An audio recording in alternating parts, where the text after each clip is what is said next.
What's going on, everybody? Justin Zane here, your WWE 2K champion, along with the hilarious, funny, handsome, and amazing Sid motherfucking Meister. And it's hotter than two squirrels fucking in a wool sock out here.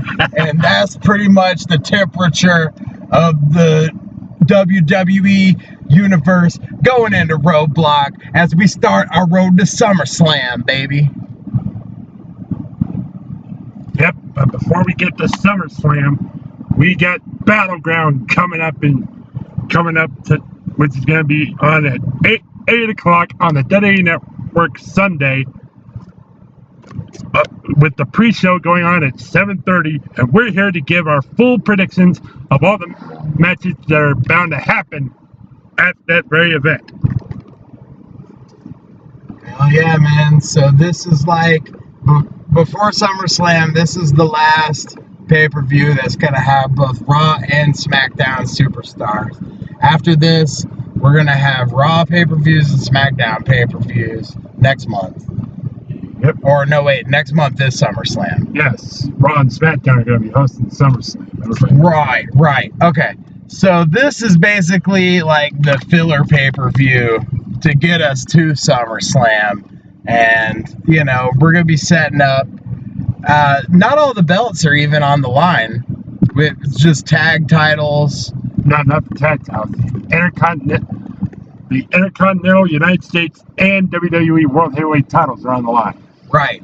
So, no women's title match this pay-per-view. No tag title match this pay-per-view. Right. Speaking of which, congratulations to the New Day, officially the longest running WWE World Tag Team Champions. That's right. They beat Paul London and Brian Kendrick's title reign record, which is somewhat of 333 days, I believe. Now the reign is continuing with 334 days and counting. Hell yeah, buddy. So let's get into these predictions. What matches are we going to have at Battleground? Well, on the kickoff show, we're going to be having two SmackDown teams going head-to-head, as the Usos will go up against Breezango, which is the team of Tyler Breeze and Fandango.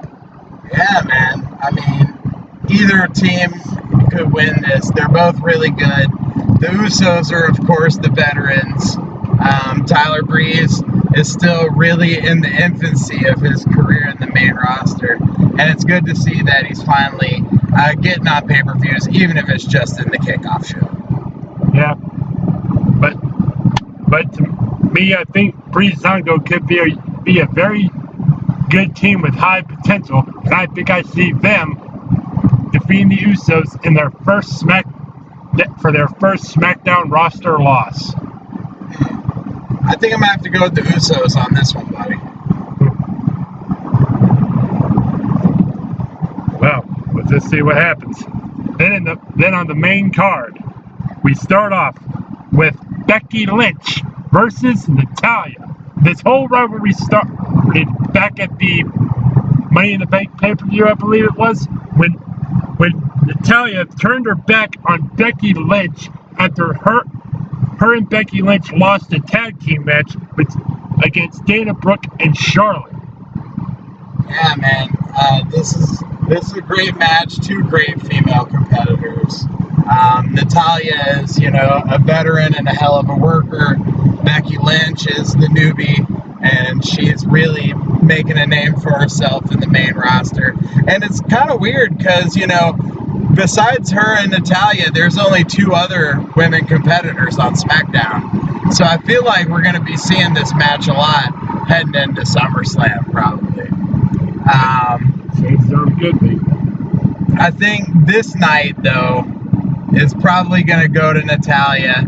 She's up in the power rankings. She's looking really good going into this match. And I think a heel turn for her was great. It was a great move. Nothing against Becky Lynch. I love me some Becky Lynch, but I'm gonna have to go with Natalya on this one, man. Well, to me, Natalya turning her back on for no good reason on Becky Lynch was much a very stupid low move in my situation. I mean, Natalia probably got knocked senseless onto her head when Dana Brooke shoved Natalia into Becky Lynch, and pretty much just completely snapped for absolute no reason and full on disrespect. So to me, if anyone deserves to win that match between her and Natalia, it's Becky Lynch. Alright then. So far we're not agreeing on anything. What's the next match? Well, before the next match, we're going to have a very special, can't-miss edition of Chris Jericho's highlight reel and a special guest, the returning Randy Orton.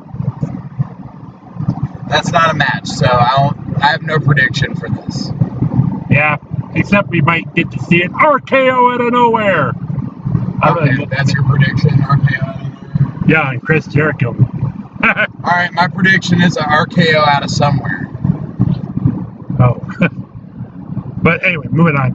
On to the next match, which is the United States title match when Rusev defends against Zack Ryder. Yeah, I don't think they can take the belt off Rusev, man. It's just working out way too good for him. The dude's dominant right now.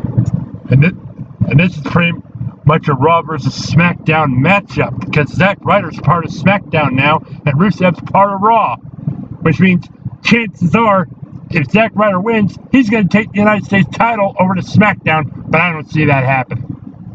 I guess we'll just have to see, man. So you're calling Rusev on this one as well? I'm pretty much calling Rusev for this one.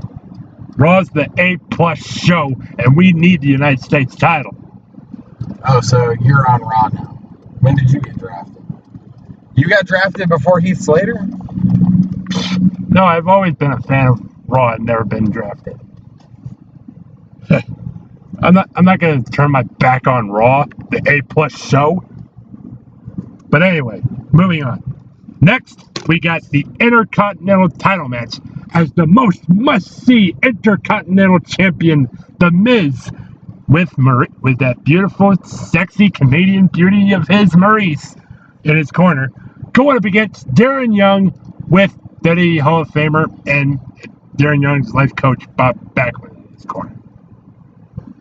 Yeah, I mean, Darren Young's looking really good since he came back with Bob Backlund. His first couple of victories were a little questionable, you know, especially the Battle Royale that got him in the #1 contendership in the first place. But I don't know, like, dude was huge on SmackDown with the crossface chicken wing. And, you know, as Bob Backlund says, you must have a constant tendency to relapse into barbarianism. And I think that Darren Young has that. So I'm predicting that Darren Young's actually going to win this one.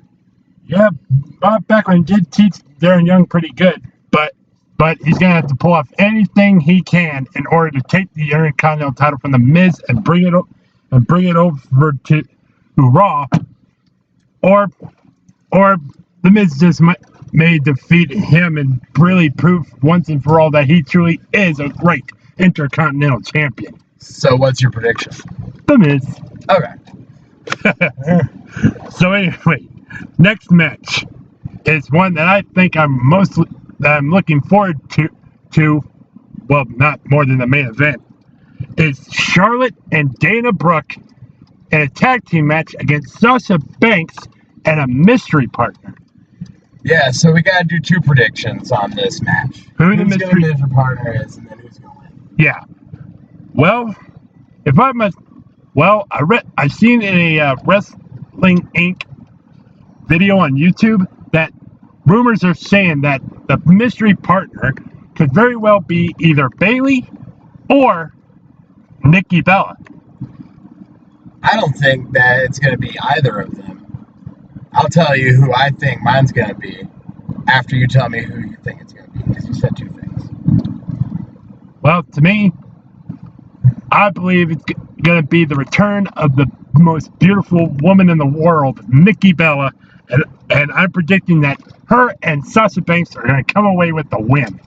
Because you better. How can she be the most beautiful woman in the world if she has another woman that looks exactly like her? She's a part of the matching set. Most beautiful woman. Oh, okay. There you go. And of course, she's the longest reigning Divas champion in WWE history. Hey, man, true that. So, Charlotte, I hate to tell you, but you better watch out, because Nikki Bella is coming for you, girl. And Sasha Banks and Nikki Bella, if it's Nikki Bella as her partner, will guaranteedly win this match.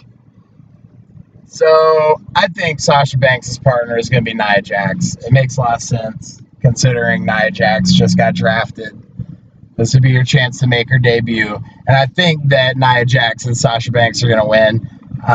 Sasha Banks is going to be looking badass going into SummerSlam, where her and Charlotte are probably going to have a title match. So that's a bonus prediction. Yeah. About a SummerSlam match that I think is going to happen. Sasha Banks and Charlotte for the Divas or women's title. True. All right. Moving on to the next match, where I don't think New Day should ever gotten themselves involved with. The New Day are going to be taking on the Wyatt family. Hey, man, this is like way back before WrestleMania. I was wanting to see this rivalry, and I'm glad to see things come to a head on a big pay-per-view type match. I'm going to tell you, though, the Wyatts look fucking really solid going into this match, and this is going to be their last match together as a team, pretty much, because Braun Strowman's gone to Raw, and Bray Wyatt and Eric Rowan have been drafted to SmackDown. Right. So, I mean, for those two reasons, I'm going to have to go with the Wyatts on this one. Though it kills me to predict against the New Day, because I love those guys, but the Wyatts are just looking monster going into this. So, I mean, they might be looking monster, but the fact that they are still being, well, what did you say? What were the where did Eric White and Eric Strowman go? Braun Strowman's on Raw. Eric Rowan and Bray Wyatt are on SmackDown. Okay, so Bray Wyatt and Eric Rowan could be the new Wyatt family? Question mark. I mean, it's a tag team. There only have to be two people in it. Well, this is a six-man tag team match, which means all three of them are going to be against all three of the New Day. So I would be with the New Day because they're still a team, right? They're still being drafted together as a team. Yeah, they're together on Raw. see, I think for that exact opposite reason that the Wyatts will win, because this is their last night as a trio. Right. And I think that they need to win this one. Well, after their historic milestone of being able to hold on to the tag team championships the longest, I'm going to go pretty much with those you'll promote WWE World Tag Team Champions, the New Day, because New Day rocks. New Day rocks. New Day rocks. All right, next match. It is a match that's going to happen for the final time between these two. As for the final time, Sami Zayn and Kevin Owens are finally going to end their rivalry. Nah, these guys are going to keep fighting forever. They're on the same show. Yeah, but Raw's going to have the cranky Canadians for years to come. But it's good to see this match again. These guys have fought a jillion times already. And it's about to boil over to an end, maybe, hopefully. Nah, not an end. But it'll be good. I mean, it'll be Kevin Owens versus Sami Zayn. I can't even really make a prediction on this one because it's so, such a toss-up. It's really good. They're both wonderful wrestlers. When they get in the ring, they can make a really good show. Yeah. But, Kevin Owens is the champion of the commentary. He's way better at Sami Zayn than at the commentary. Yeah, Kevin Owens is great at commentary. Well, I didn't see that when Kevin Owens threw a bottle of water at Sami Zayn, which caused Sami to go after Kevin. Well, isn't he and also a heel? And Kevin Owens also wanted Sami Zayn to go away from the announce table during a when Kevin Owens had a match on Raw. Sami Zayn is the godfather of Kevin Owens' son, and all he gave him for his birthday was fucking 20 loonies. That ain't shit. 20 loonies? Yeah. Oh, God. What's loonies? A loonie's like $1 in Canada. It's like a coin. Oh. Oh, Well, God. go to Canada and get $20. Sami Zayn, you cheap motherfucker. Okay, so Kevin Owens is gonna win this one because I'm pretty much gonna predict the underdog from the underground, Sami Zayn. All right, Nick. Oh God, didn't mean to scroll up that quick. It's okay. All right, here we go. Next matchup, it will be John Cena teaming up with Enzo Amore and Big Cass going up against the Club. Yeah. AJ Styles, Luke Gallows, and Carl Anderson. And I'd be notes to them, this is the last time the Club is going to be in a tag team match together. Yeah, and just like I was saying with the Wyatts earlier, it's more important for the Club to win this match and like go their separate ways, looking dominant on both rosters than it is for John Cena and Enzo and Big Cass. Like at this point, Enzo and Cass's fear of being jumped by the Club and, you know, the Club running things because there's 3 of them isn't anything to worry about anymore because we got the Club on Raw and it'll be 2-on-2.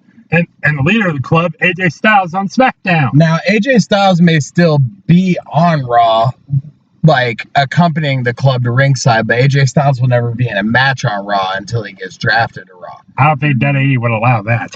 So we're going to have to see how that goes. But for the same reason I was saying with the Wyatts earlier, I'm talking the Club on this one. That and the Club is an actual team that's like been a team for a long time. And John Cena is not really a team. I mean, Enzo and Cass are a team, but John Cena is not like a team. Has he even won tag team championships before? Of course he has. Yeah. He's John Cena. Of course. But, I mean, I don't know, dude.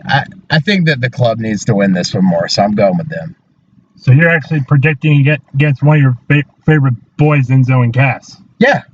Well, I'm not one to be rooting for anywhere for near the Club. So I'm going with John Cena and the certified G and the bona fide stud Enzo Amore, along with his 7-foot tall good buddy Big Cass, and you can't teach that. John Cena and Enzo and Cass are my prediction to win. All right, so now that brings us to the dream main event we've all been wanting to see, a triple threat match for the WWE Championship between all 3 former members of the Shield, Seth Rollins, Dean Ambrose, and Roman Reigns. Yeah, I mean, this is the fucking show right here. Yeah. Like, this is the only real reason to watch this pay-per-view, aside from, like, you got your Intercontinental Championship match and U.S. Championship matches. This is the fucking most relevant match. And not to mention, this is big. This is like a WrestleMania level match right here. For the very first time, triple threat Shield. These guys came into the scene together. They were fucking dominant as shit for like a year. Nobody could beat them. And then they split up, and these guys have been basically main eventing every show since they split up in their singles career. Roman Reigns is coming back. Roman Reigns has been off for 30 days. He's coming back. I mean, a bunch of people are excited about that. He actually did come back in that live event, as we see in that WWE.com exclusive clip, when he attacked Seth Rollins and then tossed the WWE title back to Dean Ambrose. True. Then just on Saturday last night, he beat Kevin Owens in a straight-up match. Straight up. Yeah, man. So, this one's so hard to predict, man, because all 3 of them are legit badasses. And you gotta look at the mathematical facts here. Dean Ambrose is part of SmackDown, and Seth Rollins and Roman Reigns are part of Raw. So Raw has a 2-on-1 advantage of getting the WWE Championship back to where it belongs on Raw. Yeah, but I don't think that Seth Rollins and Roman Reigns being drafted to the same brand is going to make them want to team up. Those guys, like, are seriously disliking each other. Not to mention, we can't necessarily apparently can't be current World WWE World Heavyweight Champion Dean Ambrose. I mean, that guy's fucking badass, dude. Yeah, he's great. He's a way better champion, in my opinion, than Roman Reigns was. I wasn't around to really see Rollins' main title reign back in the day, but I gotta imagine Dean Ambrose is probably a way better champion than him, too. Just from what I've heard. Is like, you know, Seth Rollins was a bunch of dirty wins and shit whenever he was champ. Dude, I gotta go with Dean Ambrose on this one, but really it's hard to say because any of those guys could win and it'd be like legit. What? Well, after being gone for about 30 days, and I pretty much can't believe I'm actually gonna predict this. I'm predicting that maybe they're gonna think about giving the title back to Roman Reigns, or they could be giving it back to Seth Rollins through the bit of a losing streak Seth Rollins has been on for the past couple weeks. So Seth Rollins or Roman Reigns. And you know, I can't really predict it myself. This is like a dream match situation where we don't know who's gonna win. You gotta pick one though. Yeah. You can't pick two guys in a triple threat match. Yeah. That You're could right. be a 2 out of 3 chance that you're right. You guys pick one. Yeah. Well, if I gotta pick one, I'm gonna have to go with the toughest member of the Shield here, and that's pretty much Roman Reigns. And I'm really shocked to hear you say that. I'm sorry. I am also shocked to hear you say that. I mean, after being gone for about 30 days due to the wellness policy violation he pulled off. He was taking Adderall. He was taken out of the DE for about 30 days because of that. But throughout those 30 days, Roman Reigns looked like he's been looking pretty good for the past couple of days. And I think he might have a chance in getting back the WWE title. There's only one way to tell, man. If he comes out with the vest on, then you know he's going to lose. Oh, you mean that bullet laser tag vest? Yeah. What's up with that vest anyways? That shit makes him look weak sauce. I think I pretty much saw him in that vest when he faced off against Kevin Owens last night at that live event. So pretty much he's going to be wearing it at Battleground. I've been wondering if he ever in his evolution as a wrestler, Roman Reigns would eventually get like a light up vest like Chris Jericho. Yeah. Maybe. Yeah. But still, I predict Roman Reigns, and you're predicting Dean Ambrose. Well, all those great matches, we're going to have to wait and see what happens as Battleground will come our way this Sunday only on the WWE Network. And if you're a new subscriber to the WWE Network, you're going to get Battleground for free. And well, ladies and gentlemen, that's going to do it for our Battleground predictions. And we'll see you guys at Battleground and in the next video. Go fuck yourself, San Diego! Oh, God, take it easy with that. Bye-bye!